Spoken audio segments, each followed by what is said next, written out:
Good evening dear students. Bharat selection wing के YouTube channel पर मैं राकेश वर्मा एक बार फिर से आप सबका स्वागत करता हूं।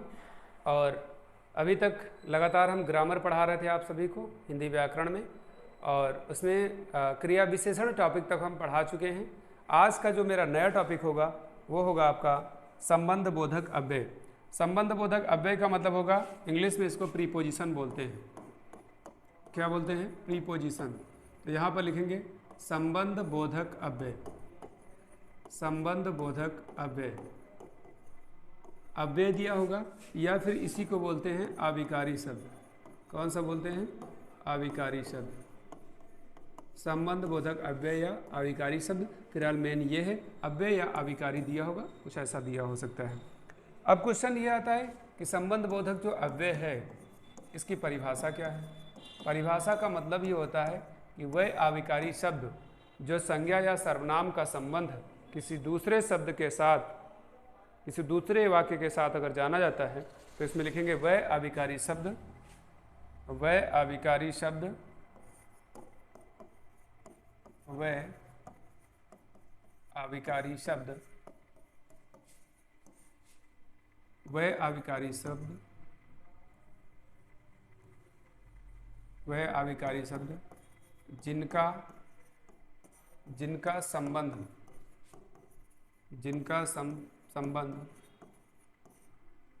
शब्द के या वाक्य के, जिनका संबंध शब्द या वाक्य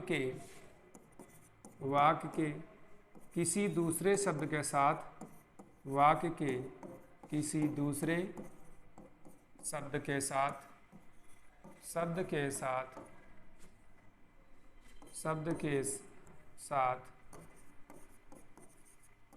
जाना जाए उसे संबंध बोधक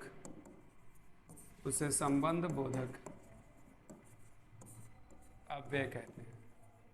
अव्यय या आविकारी शब्द कहते हैं।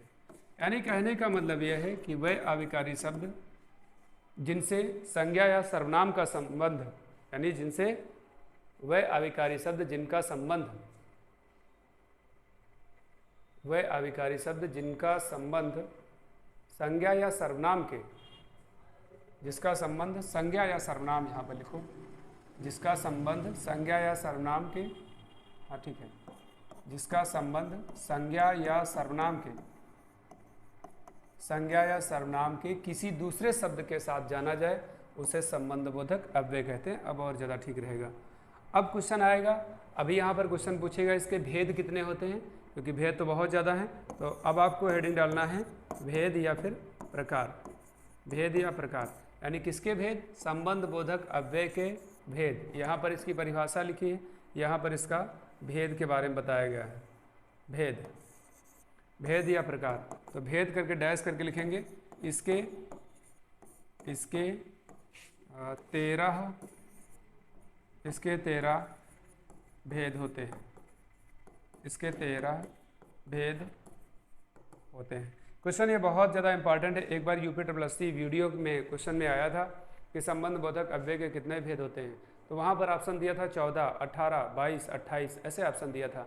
तो होते रियल में 13 हैं, लेकिन अगर ऑप्शन में 13 नहीं दिया है तो वहाँ पर आयोग ने इसका आंसर 14 माना है। लेकिन बुक में आप जब ढूंढेंगे तो आपको 13 ही मिलेगा। इसलिए आपको पढ़ना कितने हैं? 13 और 14 ऑप्शन अगर दोनों दिए हैं तब आप लगाएंगे 13। अगर 13 नहीं दिया है, ऑप्शन 14 दिया तो लगा लेंगे, क्योंकि एक बार आयोग ने इसका आंसर माना है। अब कंडीशन ये है, जो इसके 13 भेद होते हैं तो 13 भेद को तो आपको जानना है, लेकिन क्वेश्चन यहाँ पर आएगा कैसे?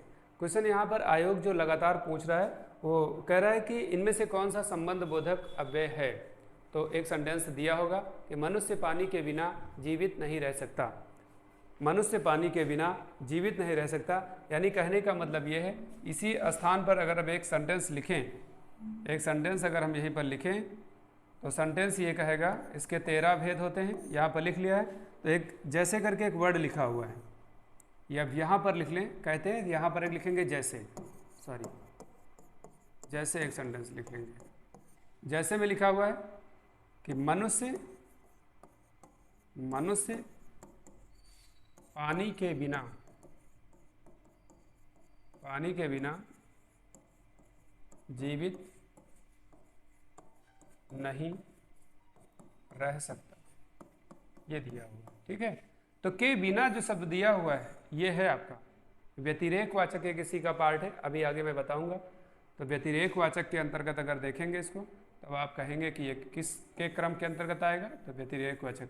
फिलहाल बिना शब्द जो दिया है वो पूछेगा, यानी ये एक इसका एग्जाम्पल मैंने लिख दिया यहाँ पर। अगर ऐसा दिया हुआ भेद पूछेगा 13, और यहाँ पर अगर पूछेगा कि संज्ञा सर्वनाम का संबंध किसी दूसरे शब्द के साथ जाना जाता है तो उसे कहते हैं संबंध बोधक अव्यय, ये चीज़ है। भेद अभी मैंने बता ही दिया 13। अब आइए एक एक करके इसके भेद जाने कि इसके भेद कौन कौन से हैं। तो हमें ये काम करना है कि स्लाइड पे इसके 13 भेद लिख लेना है ना। तो सबसे पहला लिखेंगे कालवाचक, कालवाचक। दूसरा भेद दिया हुआ है इसका स्थान वाचक, दिशावाचक,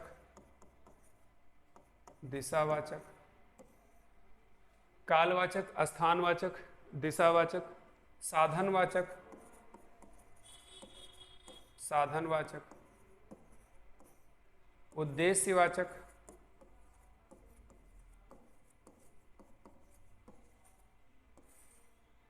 उद्देश्यवाचक, व्यतिरेक विनिमय,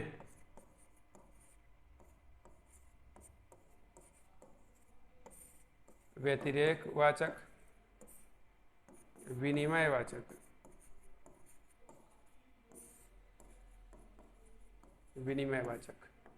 है ना। नेक्स्ट स्लाइड में देख लेंगे विनिमय वाचक। विनिमय का मतलब होता है एक वस्तु को देना दूसरी वस्तु से लेना। अगला है सादृश्य वाचक, विरोधवाचक और साहचर्यवाचक, विरोधवाचक, और एक है साहचर्यवाचक, विरोधवाचक और एक है साहचर्यवाचक। विषय संग्रह और तुलना, विषयवाचक,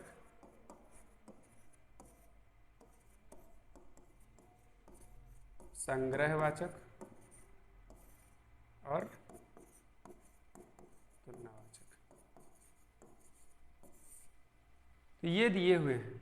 अगर भेद पूछेगा कि निम्नलिखित में से कौन सा इसका भेद नहीं है, तो ये होते हैं भेद। लेकिन काम ये करना है कि पहले तो आपको आगे वाले देखना है कि भेद के 13 भेद मैंने लिख दिया यहाँ पर।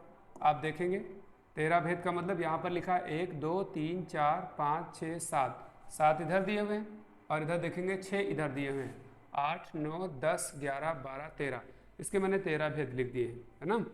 तो पहली वाली स्लाइड में दिया हुआ है कालवाचक। काल का मतलब होता है अब तक। अगर शब्द दिया हुआ पहले बाद, जैसे लिखा हुआ है पहले शब्द लिखा हुआ है या बाद शब्द लिखा हुआ है या फिर लिखा हुआ है अब तक, तो इसका मतलब क्या है, ये काल, ये समय के बारे में बात कर रहा है, तो इसका मतलब कालवाचक। स्थानवाचक का मतलब कोई स्थान के बारे में बात करेगा, जैसे कहा जाए आगे पीछे निकट समीप, तो वर्ड लिख लेंगे इससे संबंधित, आगे पीछे निकट समीप, इसका मतलब कोई स्थान दिया हुआ है।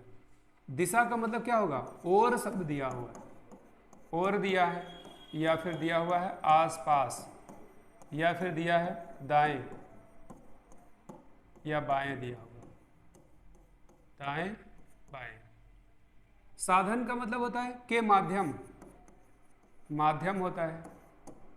एक वर्ड है जरिए या फिर के द्वारा। उद्देश्य का मतलब होता है के लिए या फिर वास्ते शब्द दिया होगा, वास्ते शब्द दिया है या हेतु। जैसे लिखा होता है हम विद्यालय पढ़ने के लिए जाते हैं, तो के लिए शब्द अगर आएगा तो इसका मतलब उद्देश्य वहाँ पर हमारा है कि हम पढ़ने जाते हैं। अभी गांव में जब चुनाव होता है तो उसमें लिखा होता है प्रधान पद हेतु, शहर में होता है सभासद पद हेतु, इसका मतलब क्या है, एक उद्देश्य है वहाँ पर। व्यतिरेक का मतलब होता है के बिना, अभी मैंने वर्ड एग्जाम्पल में लिखा था, बिना दिया है, अतिरिक्त दिया हुआ है, अतिरिक्त, सिवा शब्द दिया है, बगैर शब्द दिया हुआ है और बिना शब्द दिया हुआ है। विनिमय का मतलब होता है के बदले या के एवज या फिर के स्थान पर। बात समझ में आई? इसका मतलब क्या है अब इसी स्लाइड में आप देखेंगे, आगे फिर बताते हैं। कालवाचक का मतलब क्या है? पहले, बाद, अब तक, ये सब काल, ये समय की बात कर रहे हैं। स्थानवाचक का मतलब क्या है? आगे बैठना है, पीछे बैठना है, निकट में बैठना है, समीप में बैठना है, स्थानवाचक। दिशा का मतलब ओर दिया है, आसपास दिया है, दाएं दिया है, बाएं दिया है ना। बोलते हैं कि वो बाराबंकी की तरफ गए हैं, है ना, की तरफ, की ओर, है ना, तो तरफ शब्द पूछेगा, इसका मतलब ये भी दिशा बता रहे हैं। साधन का मतलब माध्यम, जरिए या फिर के द्वारा होता है, किस माध्यम से आए हैं, किसके जरिए से आए हैं, है ना, किसके सहारे आए हैं। तो सहारे शब्द अगर पूछा जाएगा, सहारे शब्द भी यहीं पर आएगा स्थान। उद्देश्य का मतलब किसके लिए आए हैं, कोई ना कोई उद्देश्य होगा, तो पढ़ने के लिए आए हैं। वास्ते शब्द लिखा होता है, लाश के वास्ते, गाड़ियों में लिखा होता है, वो होता है। व्यतिरेक का मतलब होता है के बिना, मनुष्य पानी के बिना जीवित नहीं रह सकता। अतिरिक्त, सिवा का मतलब बगैर होता है। अगर यहीं पर तालब बिसा दिया होता तो सिवा का मतलब होता है पार्वती होता है, वहाँ पर उससे संबंधित वर्ड पूछेगा तो। विनिमय का मतलब होता है, जैसे अभी इस समय सीजन चल रहा है ना, कहीं ना कहीं देखा जाए तो अगहन और पूस के मध्य पड़ने वाली ऋतु वाली कंडीशन है। इस समय जैसे धान बराबर सिंघाड़ा, लोहा बराबर पट्टी, गांव में लोग, है ना, एक वस्तु को दे करके दूसरी वस्तु वहाँ पर विनिमय करना। विनिमय का मतलब बदलना होता है, बस आपको ये ध्यान रखना है। अब आगे दिया है सादृश्य का मतलब होता है के समान। सादृश्य का मतलब होता है के समान या फिर तुल्य शब्द दिया होगा, या फिर दिया होगा बराबर, बराबर दिया है। विरोध का मतलब होता है विपरीत, विपरीत, विरुद्ध शब्द दिया होगा, विरुद्ध। साहचर्य का मतलब होता है साथ, साथ, संग, समेत, सहित, यह साहचर्य होता है। जैसे कहा जाए कि मोहन पिताजी के साथ लखनऊ गया, तो के साथ, के समेत। विषय का मतलब होता है के संबंध में, के विषय में, के आश्रय, आश्रय, भरोसे एक वर्ड होता है, के भरोसे। इसका मतलब इस विषय में, जैसे आप लिखते हैं कि माइग्रेशन प्रमाण पत्र प्राप्त करने के संबंध में, के विषय में, तो वो दिया हुआ है। संग्रह का मतलब होता है कि आप उस चीज़ को कितना संग्रहित कर पा रहे हैं, कितना आप इकट्ठा कर पा रहे हैं, है ना। तो जैसे आप जाते हैं बैंक में, तो लिखते हैं 50,000 रुपये मात्र, है ना, वह रात भर जागता रहा, लगभग 50,000 रुपये, है ना, या मात्र 50,000 रुपये। वह रात भर जागता रहा, तो लगभग शब्द इसी में आ जाएगा, या तक शब्द दिया हो या अंतर्गत शब्द दिया हो, तक या अंतर्गत शब्द दिया हो, तो इसी से संबंधित होगा। तुलना का मतलब होता है किसी से जब आप तुलना करेंगे, तुलना का मतलब हो जाएगा किसी की अपेक्षा, किसी के समक्ष। तो यहाँ पर अपेक्षा शब्द लिख लेना है, अपेक्षा या समक्ष, अपेक्षा या समक्ष हो जाएगा। तो अब यहाँ पर ये टॉपिक क्या हुआ? टॉपिक का मतलब ये, कहने का मतलब ये है कि यहाँ पर 3 स्लाइडों को मैंने बताया, बस इतने बड़ा टॉपिक है। संबंध बोधक अव्यय के बारे में पूछेगा, यानी वे अभिकारी या फिर वे अव्यय शब्द जो संज्ञा सर्वनाम का संबंध किसी दूसरे शब्द के साथ प्रकट करेंगे, संबंध बोधक अव्यय कहलाएंगे। मनुष्य पानी के बिना जीवित नहीं रह सकता, अभी मैंने बताया, बिना शब्द यहाँ पर आ जाएगा, है ना, तो आपका संबंध बोधक अव्यय होगा। इसके भेद या प्रकार पूछेगा, तो इसके भेद या प्रकार होंगे 13, तो 13 भेद होंगे। दूसरी स्लाइड में मैंने बताया, एक एक करके मैंने लिखा है। कालवाचक का मतलब पहले, बाद या अब तक, कोई ना कोई सेंटेंस बनाया गया होगा, वह अब तक नहीं आया। अब तक नहीं आया, इसका मतलब वो किसके अंतर्गत है? कालवाचक के अंतर्गत। तो काल या समय का बोध होगा, कालवाचक होगा।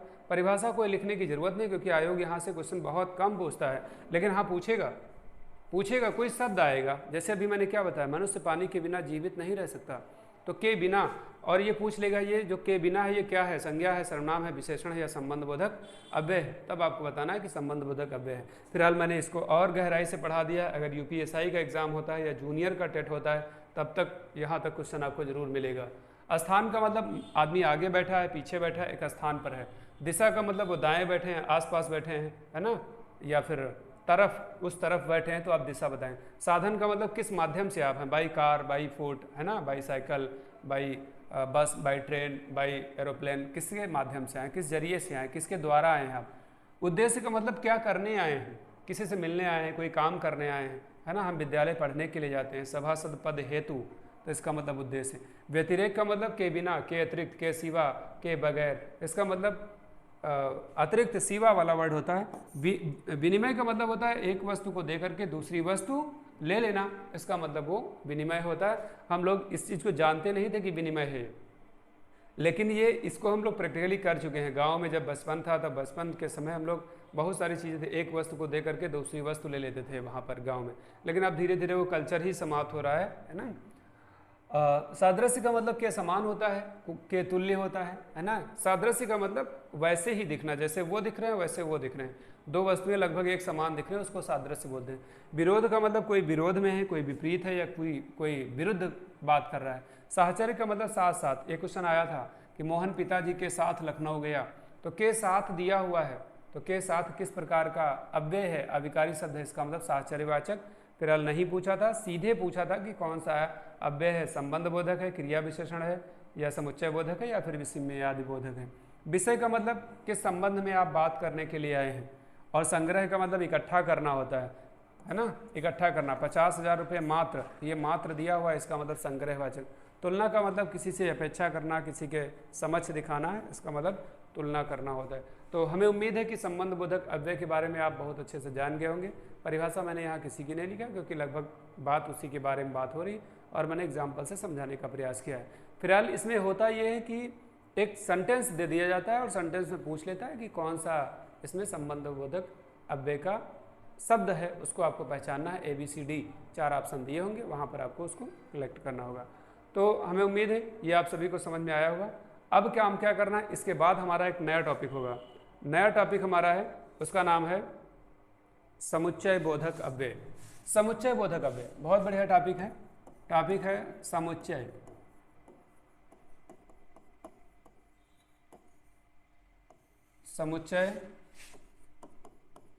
बोधक, समुच्चय बोधक अव्यय या फिर अविकारी शब्द। समुच्चय बोधक अव्यय या फिर अविकारी शब्द, तो ये चीज़ दी हुई है, समुच्चय बोधक अव्यय या अविकारी शब्द। अब समुच्चय बोधक अव्यय की सबसे पहला काम क्या है, इसकी तो ये परिभाषा पूछेगा कि समुच्चय बोधक अव्यय जो होता है इसकी परिभाषा क्या है। तो सबसे पहले हमको क्या करना होगा, इसकी हम परिभाषा को जाने, इसकी परिभाषा क्या कहती है। समुच्चय बोधक अव्यय का मतलब होता है कि दो शब्दों या वाक्यों को परस्पर जोड़ने वाले शब्द। तो इसमें लिखना है दो शब्दों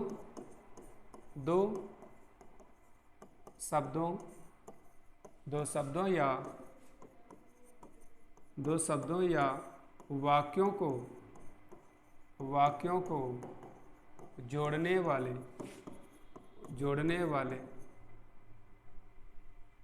दो शब्दों को परस्पर जोड़ने वाले, परस्पर छूट गया,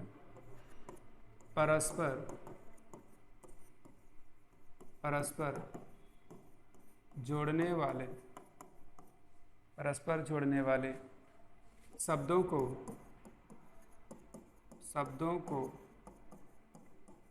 समुच्चय बोधक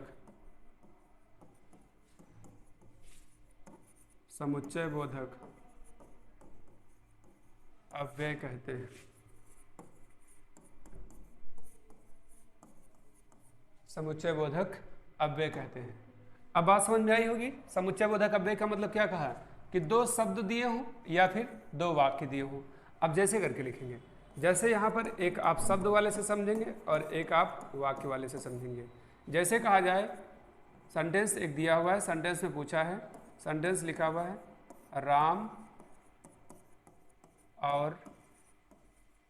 राम और श्याम घर जाते हैं। राम और श्याम घर जाते हैं। एक तो ये लिखा हुआ है कि राम और श्याम घर जाते हैं, तो यहाँ पर जो ये और दिया हुआ है राम और श्याम को क्या कर रहा है, जोड़ने का काम कर रहा है। तो ये जो परिभाषा है कि दो शब्दों को जोड़ने वाले शब्द क्या कहलाते हैं, आपके समुच्चय बोधक अव्यय, जिसको इंग्लिश में कंजंक्शन बोलते हैं। अब दो वाक्यों को जोड़ना है। दूसरा एक सेंटेंस दिया हुआ एक नंबर पे ये है, दूसरे नंबर पे कह रहा है कि राम विद्यालय जाता है, लेकिन मोहन घर जाता है। लेकिन मोहन घर जाता है। ये लिखा हुआ है। एक सेंटेंस क्या कह रहा है, एक वाक्य कह रहा है कि राम विद्यालय जाता है, दूसरा कह रहा है कि मोहन घर जाता है। तो दो शब्दों को यहाँ पर जोड़ा है, राम और श्याम को जोड़ा है, और यहाँ पर राम विद्यालय जाता है, मोहन घर जाता है, इसको किसने जोड़ा है, लेकिन जोड़ा है। तो लेकिन यहाँ पर क्या है, ये वाक्यों को रिलेट कर रहा है और शब्दों को ये और रिलेट कर रहा है। तो यही है। अब क्वेश्चन फिर यही से बना कि निम्नलिखित में से कौन सा आपका समुच्चय बोधक अव्यय है।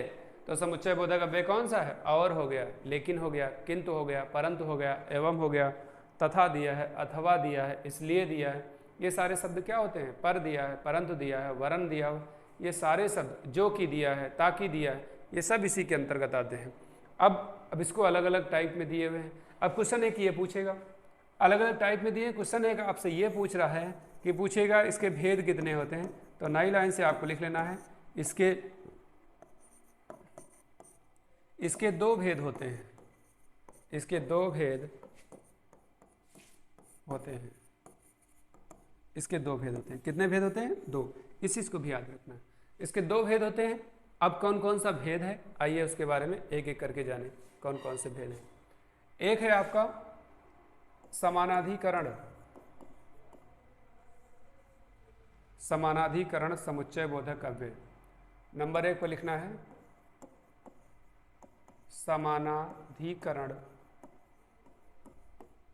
समानाधिकरण समुच्चय बोधक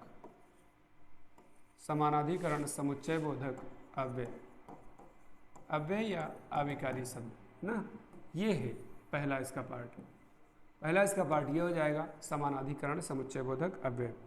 अब समानाधिकरण समुच्चय बोधक अव्यय किसे कहते हैं, तो समानाधिकरण समुच्चय बोधक अव्यय, और दूसरा होगा व्यधिकरण। तो यहाँ पर व्यधिकरण लिख लीजिए, अभी मैं इसके बारे में बताऊंगा। व्यधिकरण तो ये 2 नंबर पर हो जाएगा, 2 नंबर से संबंधित हो जाएगा ये, और इधर पूछेगा तो ये आपका दिया हुआ है, ये 1 नंबर होगा। अब समानाधिकरण समुच्चय बोधक अव्यय कहते किसे हैं, तो इसमें लिखना है आपको जो दो समान पदों या वाक्यों को जोड़ते हैं। इसमें लिखेंगे जो दो समान पदों या वाक्यों को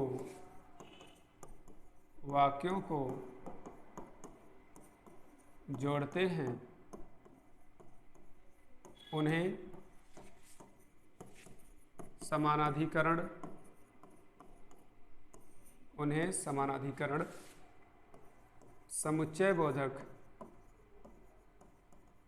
उन्हें समानाधिकरण समुच्चय बोधक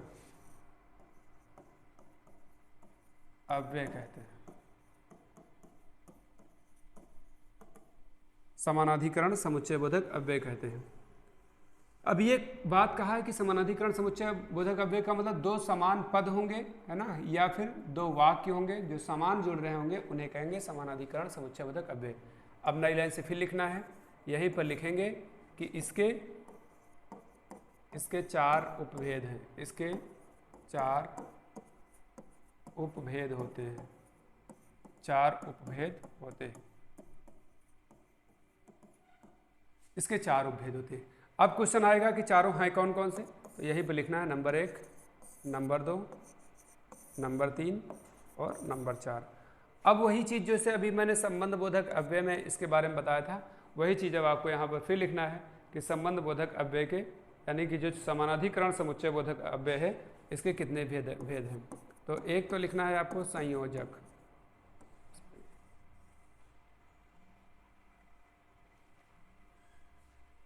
एक लिखना है आपको संयोजक लिखेंगे, एक है विभाजक, एक लिखना है संयोजक और दूसरा है संयोजक और दूसरा है विभाजक। तीसरा लिखेंगे परिमाणवाचक, विरोधवाचक और परिमाणवाचक, विरोधवाचक और चौथा है परिमाणवाचक।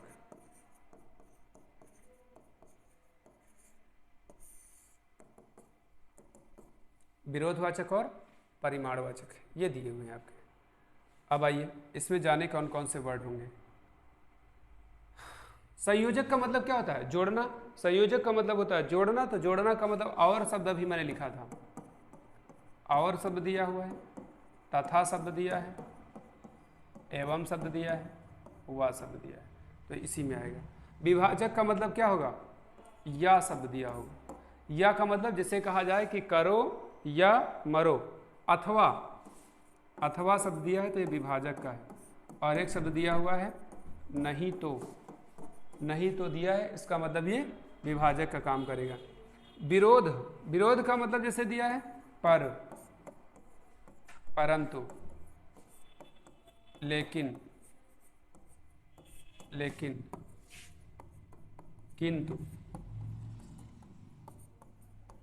बल्कि, वरन, ये विरोध कर रहा है ना। पर, परंतु, लेकिन, बल्कि, वरन ये सारे विरोधवाचक हैं। और परिमाण में पूछेगा तो इसमें लिखेंगे इसलिए, अतः, वर्ड लिखना है इसलिए, अतः, इसलिए, अतः। तो ये दिए हुए हैं। अब क्वेश्चन आपसे पूछेगा निम्नलिखित में से समानाधिकरण समुच्चय बोधक अव्यय का उदाहरण कौन सा है? तो कोई ऐसा शब्द दिया होगा और उसी से सेंटेंस बनाया गया होगा। जैसे कहा जाए कि राम और श्याम विद्यालय जाते हैं, तो किस प्रकार का है? तो और दिया हुआ है, और दिया है, इसका मतलब संयोजक हो जाएगा। जैसे महात्मा गांधी ने कहा डैश, क्या कहा कि करो या मरो, तो इसका मतलब विभाजन वाली कंडीशन को दिखाया गया। राम और श्याम घर जाते हैं, अभी मैंने बताया राम विद्यालय जाता है लेकिन मोहन घर जाता है, तो लेकिन वाला शब्द दिया हुआ है, ये देखो यहाँ पर आ जाएगा। तो इसी तरह से कोई वाक्य बनाया गया होगा और उम्मीद है यहाँ पर इसका उपभेद नहीं पूछते हैं, डायरेक्ट आपसे पूछेंगे इनमें से कौन सा आपका समुच्चय बोधक अव्यय का उदाहरण है। तो आपसे यहाँ वाला बहुत कम सिचुएशन होती है पूछने की, लेकिन मैंने इसको बता दिया है। चारों आपको ध्यान रखना, बाई या चांस आयोग आपसे क्वेश्चन पूछ लिया और अगर आपने यहाँ का क्वेश्चन आपने सॉल्व कर लिया तो हमें पूरी उम्मीद है कि आप कट ऑफ में बहुत आगे निकल जाएंगे। बाकी बहुत सारे क्वेश्चन छोटे छोटे होते हैं, सामान्य होते हैं, वो ऊपर से ही पढ़ा देते हैं। मैंने इस चीज़ को बहुत गहराई से बताया। अगर एसआई का पेपर होगा तो या जूनियर का टेट का होगा तो यहाँ से क्वेश्चन जरूर देखने को मिलेगा, क्योंकि आजकल ट्रेंड जो चेंज कर रही है आयोग, वो यहाँ से पूछ रहे हैं। अब दूसरी हेडिंग डालना है आपको व्यधिकरण। व्यधिकरण का मतलब क्या होगा? दूसरा का मतलब होता है, अभी यहाँ पर कहा गया समान को जोड़ रहा है और यहाँ पर लिखा हुआ है व्यधिकरण। व्यधिकरण समुच्चय बोधक, व्यधिकरण समुच्चय बोधक अव्यय, व्यधिकरण समुच्चय बोधक अव्यय, ये चीज दी हुई है। व्यधिकरण समुच्चय बोधक अव्यय का मतलब क्या होगा कि जो दो चीजों को अलग अलग करेंगे या आश्रित कर रहे होंगे। तो इसमें लिखना है जो अविकारी शब्द मुख्य वाक्य में एक या अनेक आश्रित वाक्यों को जोड़ते हैं। जो अविकारी शब्द, जो अविकारी शब्द, जो अविकारी शब्द, जो अविकारी शब्द मुख्य वाक्य में, जो अविकारी शब्द मुख्य वाक्य में, मुख्य वाक्य में एक या मुख्य वाक्य में एक या अनेक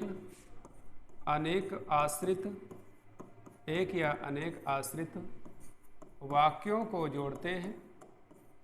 एक या अनेक आश्रित वाक्यों को जोड़ते हैं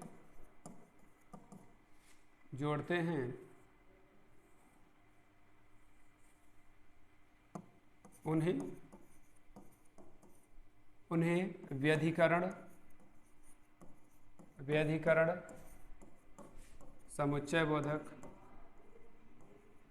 व्यधिकरण समुच्चय बोधक अव्यय कहते हैं।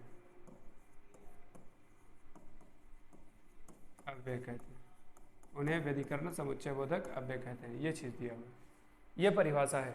एक या अनेक आश्रित वाक्यों को जोड़ते हैं, तो इसमें फिर वही चीज लिखना है। यहाँ पे लिखेंगे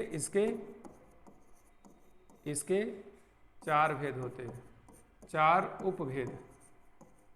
इसके 4 उपभेद होते हैं। तो इस चीज़ को ध्यान रखना है। अभी मैंने यही चीज़ बताया था इससे पहले वाले में, समानाधिकरण में। अब नंबर 1 पर लिखना है, यहाँ पर भी वही चीज़ नंबर 2 पर लिखना है, वही चीज़ यहाँ पर नंबर 3 पर लिखना है, और यहाँ पर लिखना है नंबर 4। बात समझ में आई होगी? तो नंबर 1, नंबर 2, नंबर 3, नंबर 4। सबसे पहले भी लिखेंगे कारण वाचक, उद्देश्यवाचक,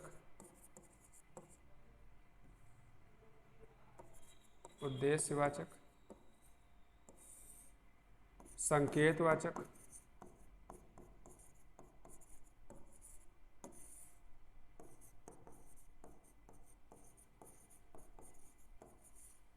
स्वरूपवाचक।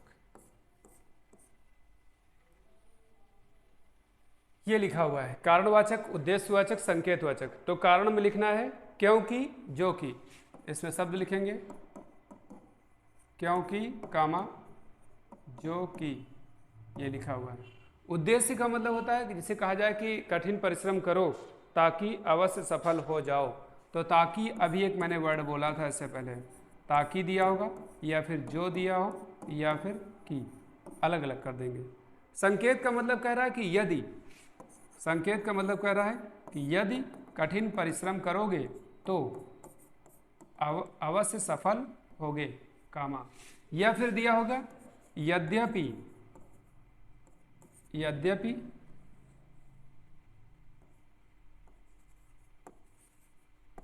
यद्यपि वह आएगा,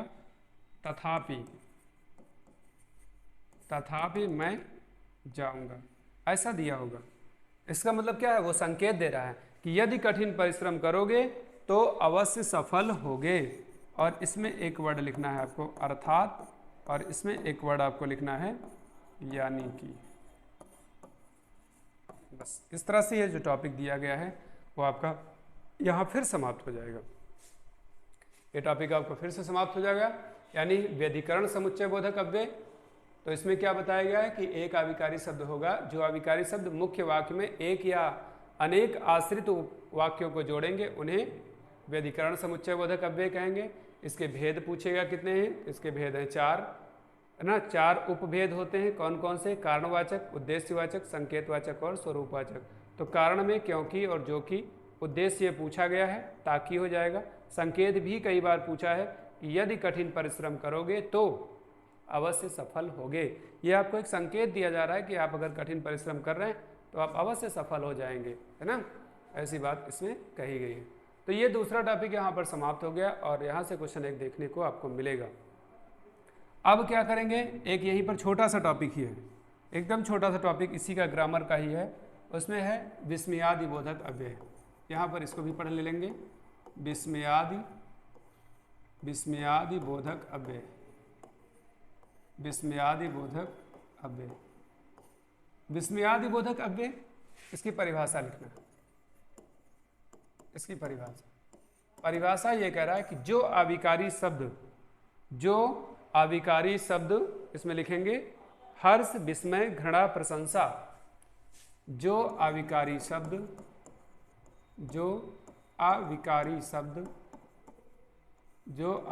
शब्द हर्ष, हर्ष, विस्मय, घृणा, प्रशंसा, शोक, दुख आदि मनोभावों को सूचित करते हैं। आदि मनोभावों को सूचित करते हैं। सूचित करते हैं तथा जिनका संबंध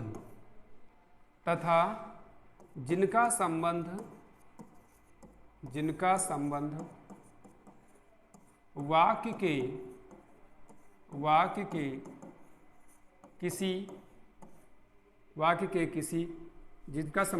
के किसी पद से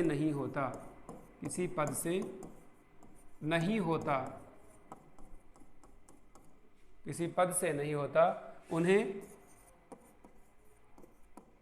उन्हें विस्मयादि बोधक अव्यय कहते हैं। उन्हें विस्मयादि बोधक अव्यय कहते हैं। ये दिया हुआ है। कहने का मतलब आप ये समझ गए होंगे। कहने का मतलब है वह अविकारी या अव्यय शब्द जिसमें हर्ष, विस्मय, घृणा, प्रशंसा, शोक, दुख आदि मन के जो भाव हैं, अगर उनको वो सूचित कर रहे हैं, उनका बोध करा रहे हैं, तथा उन शब्दों का जो संबंध होगा वाक्य के किसी पद से नहीं होगा, किसी अंग से नहीं होगा, उसे कहेंगे विस्मयादि बोधक अव्यय। अब जैसे एक एग्जाम्पल के थ्रू आप समझेंगे। जैसे कहा जाए, एग्जाम्पल में लिखा हुआ है, जैसे कह रहा है कि वाह वाह कितना सुंदर दृश्य, वाह कितना सुंदर दृश्य। ये चीज़ यहाँ पर बताई गई है ना। ये चीज़ यहाँ पर बताई गई है तो देखो क्या दिया है, वाह लिखा हुआ है, विस्मयादि बोधक मैंने चिन्ह लगाया है, और उसके बाद में कितना सुंदर दृश्य है, यहाँ पर हमने क्या किया है, पूर्ण विराम लगा दिया है। जबकि कितना दिया है तो कितना के हिसाब से हमें क्वेश्चन मार्क लगाना चाहिए था, लेकिन जैसे हम क्वेश्चन मार्क लगाएंगे तो होगा क्या, ये तुरंत गलत हो जाएगा। इसीलिए क्वेश्चन आता है कि निम्नलिखित में से कौन सा विस्मयादि बोधक चिन्ह के हिसाब से या उसकी दृष्टि से इनमें से कौन सा आपका अशुद्ध दिया गया है। तो आपको काम ये करना है कि जहाँ पर विस्मयादि बोधक शब्द लिखा होगा तुरंत वहीं पर क्या करेंगे, उसका चिन्ह लगाएंगे, और सेंटेंस में, वाक्य में कुछ भी दिया होगा आप क्या करेंगे, आप उसको पूर्ण विराम से ही समाप्त करेंगे, क्योंकि ये क्वेश्चन पूछेगा। अब नई लाइन से आपको लिखना है कि विस्मयादि बोधक अव्यय के कितने भेद होते हैं। विस्मयादि बोधक अव्यय के कितने भेद होते हैं। विस्मयादि बोधक अव्यय के डैश करके लिखना है, इसके 8 भेद होते हैं, या वहीं पर लिख लो आप अगर जगह हो। हाँ लिखेंगे डैश करके, विस्मयादि बोधक अव्यय के लिखेंगे, इसके 8 भेद होते हैं, 8 भेद होते हैं, इसके 8 भेद होते हैं। ये क्वेश्चन आपको ध्यान रखना है, क्वेश्चन पूछेगा इसके भेद कितने हैं, आप बताएंगे 8 भेद। आइए जाने कौन कौन से भेद हैं, यहाँ पर फिर लिखना है क्योंकि आयोग आपसे पूछेगा। पहला लिखेंगे हर्ष सूचक या हर्ष बोधक, विस्मय बोधक, हर्ष, विस्मय, शोक बोधक,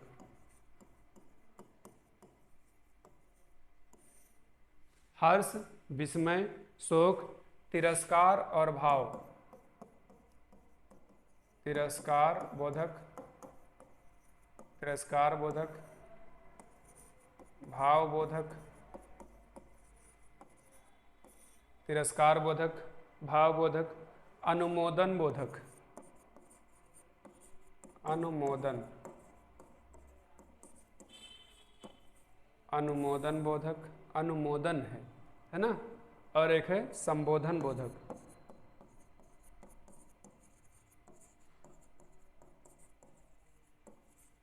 संबोधन बोधक, और एक होगा इसका आपका घृणा बोधक।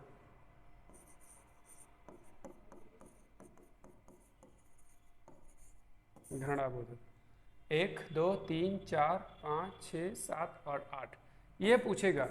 यानी यहाँ पर कहने का मतलब है, अभी मैंने कहा था एक सेंटेंस में लिखा था कि वाह कितना सुंदर दृश्य है, वाह कितना सुंदर दृश्य है, इसका मतलब वो खुशी जाहिर कर रही है, खुशी जाहिर कर रही है।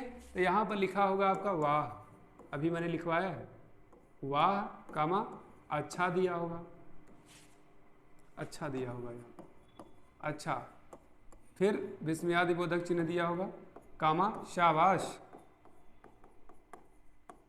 शाबाश ऐसे लगा होगा। तो यानी कि वाह बहुत बढ़िया काम किया, बड़ी खुशी की बात है, वाह अच्छा ऐसा आपने कर दिया, इसका मतलब खुश, शाबाश आपने एशिया कप जीत लिया, है ना। तो इसका मतलब क्या, हर्ष बोध है। विस्मय का मतलब होता है शोक, विस्मय का मतलब शोक। तो क्या, अरे यहां पर शब्द लिखना है आपको, अरे क्या, काश, इसका मतलब क्या है, ये विस्मय, अचानक से आपको अरे ये ऐसी घटना घट गई, है ना, अरे सुनते हो, तो इसका मतलब क्या है, विस्मय उस चीज को प्रकट करने का काम कर रहा है। विस्मय, विस्मय अचानक से सूचित कर रहा है आपको, आप विस्मय हो जाते हैं, आश्चर्य हो जाते हैं। विस्मय का मतलब आश्चर्य। शोक का मतलब होता है हाय, जैसे कहा जाए कि हाय वह चल बसा, या फिर दिया हो ओह, ओह दिया, या फिर दिया हो ओहो, विस्मयादि बोधक। तिरस्कार का मतलब होता है भाग भाग, भाग भाग, विस्मयादि बोधक। या फिर भाग भाग एक हो जाएगा। एक वर्ड आप लिखते होंगे जब आपके घर के सामने एक कुत्ता आता होगा, तब आप बोलते होंगे दुर। दुर का मतलब क्या है, आपने उसको पुरस्कृत नहीं किया है, इसका मतलब उसको आपने दूर कर दिया, भगा दिया है। एक वर्ड दिया है दूर दूर, दूर दूर ऐसा दिया हुआ है ना। भाव का मतलब एक वर्ड इसके लिए लिख लेंगे जो, जो शब्द दिया है भाववाचक। अनुमोदन का मतलब होता है हाँ हाँ, हाँ में आप अगर किसी के हाँ मिला रहे हैं, अनुमोदन है। ठीक ठीक, ठीक ठीक, ये आपका अनुमोदन बोधक है। संबोधन का मतलब होता है अरे, अरे सुनते हो, या रे शब्द दिया हो, अरे शब्द दिया है। एक शहर में घूम रहा है नान खटाई वाला, वो कहता है अजी सुनते हो, शहर में नान खटाई वाला आया है। तो अजी का मतलब क्या है, सुनना, सुनना का मतलब संबोधन, तो संबोधन बोधक वाला हो जाएगा। तो ये आपका इससे संबंधित हो जाएगा। या कोई घर में बच्चा हो, आप छत से आवाज़ देते हैं कि कहाँ जात रे, ऐसे बोलते हैं, इसका मतलब संबोधन कर रहे हैं। घृणा बोधक में लिखेंगे, लिखा हुआ है छी छी, छी छी दिया हुआ, छी छी, विस्मयादि बोधक चिन्ह। या फिर लिखा है राम राम, राम राम, विस्मयादि बोधक चिन्ह। तो ये क्या ऐसे दिया होगा, छी छी राम राम करके वर्ड लिखा होगा, विस्मयादि बोधक चिन्ह लगा दी। तो हमें उम्मीद है ये चीज़ें समझ में आई होंगी कि अगर इसके भेद पूछेगा कितने होते हैं, 8। जैसा मैंने पिछली स्लाइड में बताया है कि इसके भेद पूछेगा तो आप बताएंगे 8। कौन कौन से भेद है, हर्ष बोधक है, विस्मय बोधक है, शोक बोधक है, तिरस्कार बोधक है, भाव बोधक है, अनुमोदन बोधक है, संबोधन बोधक है और घृणा बोधक। तो आप देख लें, कोई भी अगर आप यहाँ पर विस्मयादि बोधक शब्द बोलेंगे तो सारे अलग अलग दिए हैं। जैसा कि मैंने बताया, हर्ष बोल रहा है, खुशी हो रही है, वाह बहुत अच्छा। विस्मय का मतलब अरे काश ऐसा ना होता। शोक का मतलब हाय वाह चल बसा। तिरस्कार का मतलब दूर, भाग भाग, हट हट, ऐसे बोलते हैं आप। भाव का मतलब जो हो जाए। अनुमोदन का मतलब हाँ हाँ ठीक ठीक, आपकी बात पर मैं अपनी अनुमति देता हूँ, हाँ में हाँ मिला। संबोधन का मतलब रे अरे अजी हो जाएगा। और घृणा का मतलब कोई चीज़ आप देखो आपको घिन लग जाए तो आप कहते हैं छी छी राम राम दूर हटो यहाँ से, मतलब हमें घिन आ रही। तो इस तरह से जो ये आज बहुत छोटे छोटे टॉपिक थे, आज मैंने 3 टॉपिक पढ़ाए हैं। एक आपका संबंध बोधक अव्यय जिसको प्रीपोजिशन बोलते हैं, और दूसरा था आपका समुच्चय बोधक अव्यय जिसको आप कंजंक्शन बोलते हैं, और एक है विस्मयादि बोधक अव्यय जिसको आप इंटरजेक्शन बोलते हैं। तो 3 टॉपिक हैं। टॉपिक तीनों बहुत छोटे हैं, लेकिन तीनों से एक एक क्वेश्चन करके यूपी टेट में आपको देखने को मिलेंगे, यूपीएसआई में और भी ऑल वनडे एग्जाम्स जितने भी सब में आएगा। तो इस चीज़ को आज नोट्स जरूर बना लेंगे। आज मैंने 3 क्वेश्चन पढ़ाए हैं, आपके आने वाले एग्जाम में 3 क्वेश्चन देखने को मिलेंगे। हमें उम्मीद है आपको समझ में आएगा। तो ग्रामर का जो मेरा टॉपिक था वो समाप्त हो गया है। कल एक नए टॉपिक समास के साथ हम सभी शुरू करेंगे। आज मैं अपनी क्लास यहीं पर समाप्त करता हूँ। धन्यवाद।